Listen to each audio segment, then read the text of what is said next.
ناظرین گرامی، عرب کے ایک شہزادے کی موت کا واقعہ سنانے لگا ہوں۔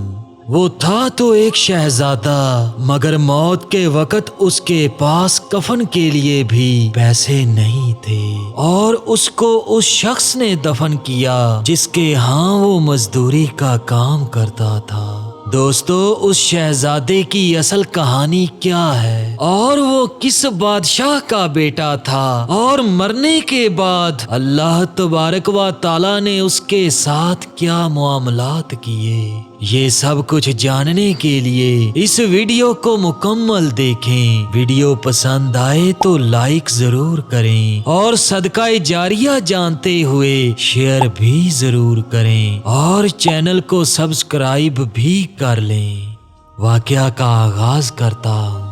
ناظرین گرامی، شہر بصرہ کے نواحی ویرانوں میں ایک نہایت حسین و جمیل اور شکیل و رانا 16 سالہ نوجوان، جس کے خد و خال سے شرافت و نجابت کا نور ٹپک رہا تھا، موت و حیات کی کشمکش میں پڑا ہوا ہے۔ نہ کوئی دوست ہے، نہ یار رفیق ہے، نہ دمساز بستر ہے، اور نہ تکیہ، گھر ہے نہ چوکھٹ، زمین کا فرش ہے اور اینٹ کا تکیہ۔ شہر بصرہ کا ایک باشندہ جس کا نام ابو عامر تھا، ویرانے میں موت کی ہچکیاں لیتے ہوئے اس روشن پیشانی والے نوجوان کے قریب پہنچا تو احساس درد سے اس کے بھی آنسو نکل گئے۔ نوجوان بالکل بے سدھ پڑا ہوا تھا۔ ابو عامر کے سلام کی آواز سن کر اس نے اپنی آنکھیں کھول دیں۔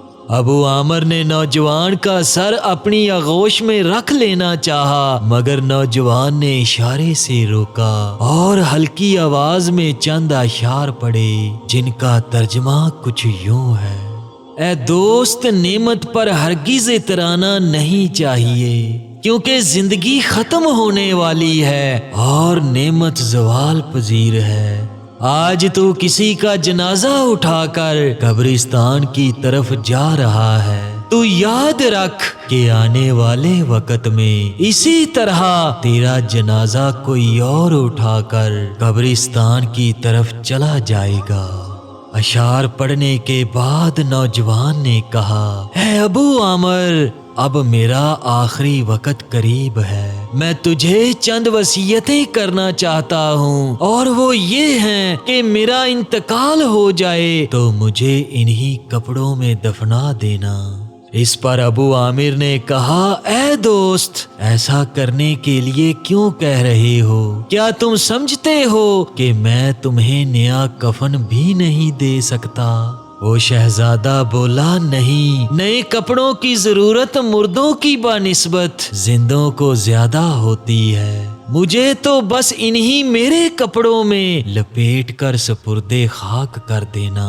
جب پوری زندگی انہی کپڑوں میں گزار دی ہے تو اب نئے کپڑوں کی حاجت کیا ہے؟ اگر تم نے مجھے نئے کپڑوں کا کفن دیا بھی تو آخر ان کپڑوں کو بھی خاک ہی ہونا ہے، باقی رہنے والی چیز صرف صالح عمل ہے۔ اور یہ لو، میری زنبیل اور تہمد گورکن کو دے دینا، اور یہ مصحف شریف اور انگشتری میں تمہارے حوالہ کرتا ہوں، یہ امیر المومنین خلیفہ ہارون الرشید کی خدمت میں پہنچا دینا، اور ہاں، اس بات کا خیال رکھنا کہ یہ امانتیں تم نے خود اپنے ہاتھوں سے پہنچانی ہیں۔ امیر المومنین کی خدمت میں یہ امانتیں پہنچانے کے بعد مجھ مسکین و عاجز کی جانب سے عرض کر دینا کہ اے امیر المومنین، کہیں اسی عالم غفلت میں وقت اخیر نہ آن پہنچے۔ یہ سب باتیں کرتے کرتے نوجوان نے آنکھیں بند کر لیں اور کچھ دیر کے بعد نہایت سکون و طمانینت سے جانے شیریں جانے آفریں کے سپرد کر دی۔ نوجوان کی وصیت کے مطابق ابو عامر نے اس کی تجہیز و تکفین کی۔ روشن و تابناک پیشانی والے اس شکیل و صالح نوجوان کو سپرد لحد کرتے وقت ابو عامر کو اس نوجوان کی چند ملاقاتیں یاد آ رہی تھیں۔ جن کو بار بار سوچ کر ابو عامر کی پلکیں آنسوؤں سے بھیگ رہی تھیں۔ وہ باتیں یہ تھیں کہ ابو عامر تو بصرہ کے بازار میں اپنے مکان کی ٹوٹی ہوئی دیوار کو مرمت کروانے کے لیے مستری اور مزدور تلاش کرنے گیا تھا۔ مزدوروں میں اسے یہ نوجوان ملا تھا۔ ابو عامر کا دل خود بخود اس کی جانب کھینچا چلا گیا۔ اس سے پوچھا، کیا تم کام کرو گے؟ اس نوجوان نے اس بات میں سر ہلا دیا اور کہا کہ کام ہی کرنے کے لیے تو پیدا ہوا ہوں، لیکن تم کیا کام کروانا چاہتے ہو؟ ابو عامر نے کہا کہ میں تم سے مکان کی تعمیر کروانا چاہتا ہوں۔ نوجوان نے جواب دیا، کام تو میں کروں گا، مگر ایک شرط ہے، وہ یہ کہ مزدوری 1 درہم اور 1 دانگ لوں گا، اور نماز کے وقت کام نہیں کروں گا، اور صرف نماز ادا کروں گا۔ ابو عامر راضی ہو گیا اور اس نوجوان کو چلنے کو کہا۔ نوجوان نے اپنی زنبیل اٹھائی، مصحف گلے سے لگایا اور چل پڑا۔ ابو عامر نے گھر آ کر نوجوان کو کام کی نوعیت سمجھا دی، اینٹ گارا اور سامان دکھا دیا، اور خود اپنی ضرورت سے کہیں چلا گیا۔ مغرب کے وقت جب گھر لوٹا تو کیا دیکھتا ہے کہ اس اکیلے لڑکے نے 10 آدمیوں کا کام کر ڈالا ہے۔ ابو عامر خوش ہو گیا۔ اس نے 2 درہم مزدوری پیش کی، مگر اس نے قبول نہیں کیا اور کہا کہ میں نے 1 درہم اور 1 دانگ پر بات طے کی تھی اور اس سے زیادہ نہیں لوں گا۔ بالآخر اتنا ہی لے کر چلا گیا۔ ابو عامر دوسرے روز پھر اس کی تلاش میں بازار پہنچا، مگر اسے وہاں وہ نوجوان نہیں ملا۔ دوسرے مزدوروں سے اس کی تفتیش کرنے پر پتہ چلا کہ وہ لڑکا صرف شنبہ کے دن کام کرتا ہے۔ ابو عامر نے نہ جانے کیا سوچ کر اپنا کام بند کر دیا اور شنبہ کے دن کا انتظار کرنے لگا۔ دوسرے شنبہ کو بازار پہنچا تو نوجوان کو اسی جگہ پایا اور وہ اسی روز کی طرح شرط کر کے پھر کام پر آ گیا۔ ابو عامر حیران تھا کہ اس نے گزشتہ ہفتے 1 ہی دن میں اتنا زیادہ کام اکیلے کیسے کر لیا تھا۔ چنانچہ وہ اس نوجوان کو کام پر لگا کر ایک خفیہ جگہ پر چھپ کر دیکھنے لگا۔ ابو عامر نے دیکھا کہ نوجوان نے گارا اٹھایا اور دیوار پر بچھا دیا۔ اس کے بعد اینٹ پتھر خود بخود اٹھ کر ایک دوسرے سے لگتے جا رہے تھے۔ ابو عامر سمجھ گیا کہ یہ خدا رسیدہ نوجوان ہے اور اس کے سر پر تائید غیبی کا سایہ ہے۔ شام ہوئی تو ابو عامر نے 3 درہم مزدوری دینا چاہی، مگر پھر نوجوان نے 1 درہم اور 1 دانگ ہی قبول کیا اور چلا گیا۔ اور اس کے بعد ابو عامر تیسرے ہفتے نوجوان کی تلاش میں بازار گیا تو مزدوروں نے نوجوان کی سخت علالت اور ویرانے میں اس کی موجودگی کا حال بتایا، جسے سن کر ابو عامر وہاں پہنچا، جس کے بعد اب اس کی قبر پر کھڑا ہو کر تاسف کے آنسو بہا رہا ہے۔ ابو عامر کو نوجوان کا چہرہ اور اس کی عادات و اطوار بار بار یاد آ رہے تھے۔ دوسری طرف بغداد اور وصل بلاد کی شاہراہوں پر قصر الرشید کے سامنے لشکر اسلامی کے 1000 سواروں کا دستہ گزر رہا ہے۔ عام لوگوں نے دور کھڑے ہو کر ہی دستے کو گزرنے کا راستہ دے رکھا تھا۔ اس کے پیچھے بھی ایسی ہی فوج کا دوسرا دستہ آ رہا تھا۔ اس دستے میں بھی 1000 سوار تھے۔ اسی طرح فوجی دستوں کے بعد فوج کا 10واں دستہ رونما ہوا۔ لوگ جوش و خروش سے نعرے لگا رہے تھے، سلام و تحیہ پیش کر رہے تھے۔ 10ویں دستے کے جلو میں امیر المومنین خلیفہ ہارون الرشید کی سواری نظر آئی۔ دیکھنے والوں میں جوش و خروش اور بڑھ گیا اور لوگ سلام و تحیہ گزارنے لگے۔ زائرین و ناظرین کی اس بھیڑ میں بصرہ کا باشندہ ابو عامر بھی تھا، جو امیر المومنین کے پاس اس نوجوان کی امانت پہنچانے آیا تھا۔ بھیڑ اور ازدحام اتنا تھا کہ ابو عامر کا امیر المومنین تک پہنچنا بہت دشوار تھا۔ عوام کا کندھے سے کندھا مل رہا تھا۔ ابو عامر سخت اضطراب میں تھا کہ میں کسی طرح امیر المومنین تک رسائی حاصل کروں۔ انسانوں کے امڑتے ہوئے سیلاب میں ابو عامر گویا ایک تنکے کی مانند بہہ رہا تھا۔ بغداد کی شاہراہوں پر امیر المومنین کا جلوس دیکھنے کے لیے لوگ امڑ کر آ گئے تھے۔ امیر المومنین کی سواری جب ابو عامر کے قریب سے گزرنے لگی تو اس نے پوری قوت سے چیخنا شروع کیا، اے امیر المومنین!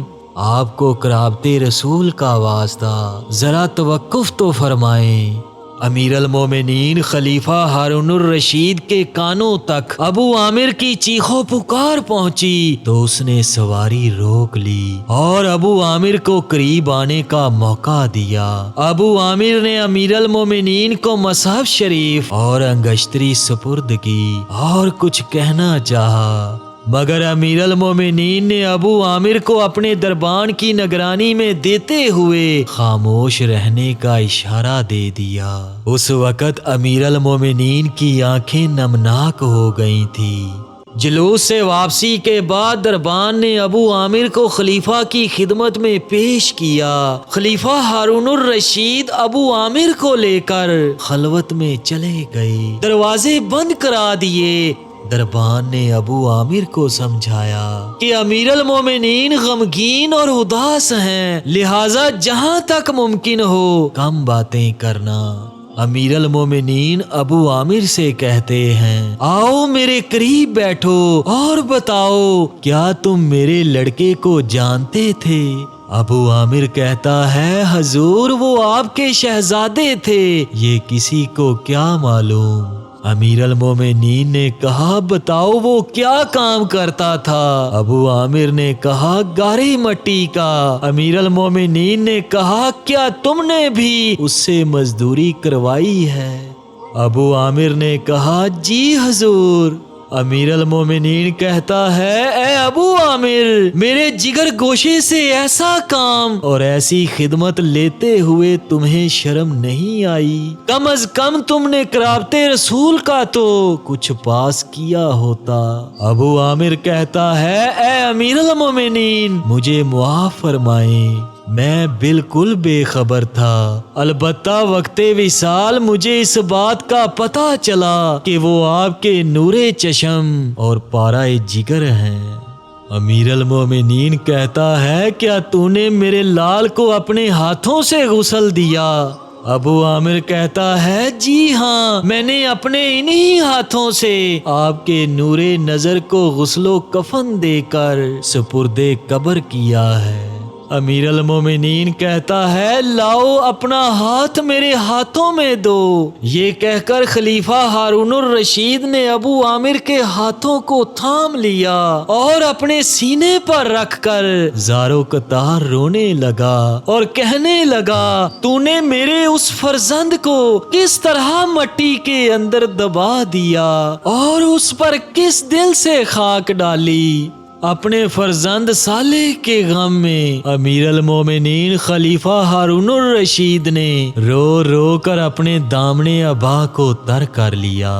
اس کے بعد خلیفہ ہارون الرشید ابو عامر کے ہمراہ بصرہ کے اس ویرانے میں آئے جہاں ان کا 16 سالہ نوجوان شہزادہ آسودہ خاک تھا۔ قبر کو دیکھتے ہی بے ہوش ہو کر گر پڑے اور ہوش میں آئے تو حسرت و غم کے اشعار زبان پر جاری تھے۔ اس کے بعد ابو عامر نے اپنے گھر کی راہ لی۔ اسی شب کی بات ہے کہ ابو عامر اپنے اراد و وظائف سے فارغ ہو کر جب سو جاتا ہے تو اس نے خواب میں دیکھا کہ ایک نور کا قبہ ہے جس کے اوپر نورانی ابر چھایا ہوا ہے۔ ناگہاں وہ چادر ابر شک ہوئی اور اس میں سے وہی شہزادہ یہ کہتا ہوا برآمد ہوا، اے ابو عامر، رب تعالیٰ تجھے جزائے خیر دے، تم نے واقعی میری وصیتوں کو نہایت خوبی سے پورا کیا۔ ابو عامر نے پوچھا، صاحبزادے آپ پر کیا گزری اور آپ کا مقام کہاں پر ہے؟ اس نے جواب دیا، اپنے رحیم و کریم پروردگار کے قرب میں ہوں اور وہ مجھ سے راضی ہے اور کچھ بھی ناراض نہیں، اور اس نے مجھے ایسی ایسی نعمتیں عطا کی ہیں جو نہ کسی آنکھ نے دیکھی، نہ کسی کان نے سنی اور نہ کسی کے وہم و گمان میں ہیں۔ اور اللہ تعالیٰ نے باقسم فرمایا ہے کہ جو بندہ دنیا کی نجاستوں سے تیری طرح نکل کر آئے گا تو اس کو میں ایسی ہی نعمتیں دوں گا جیسی تجھے دی ہیں۔ جزاک اللہ خیرن کثیرا۔ ناظرین گرامی، اس واقعہ میں بڑا ہی انمول درس حیات موجود ہے۔ درس حیات یہ ہے کہ جو کوئی بھی وہ جس کسی بھی مقام کا مالک ہو اللہ کا ہو جائے تو پھر اللہ اس کا ہو جاتا ہے، اور جس کا اللہ ہو جاتا ہے پھر وہ دونوں جہانوں میں کامیاب ہو جاتا ہے۔ اللہ تعالیٰ سے دعا کرتا ہوں کہ اللہ پاک ہم سب کو عمل کرنے کی توفیق عطا فرمائے۔ آمین ثم آمین۔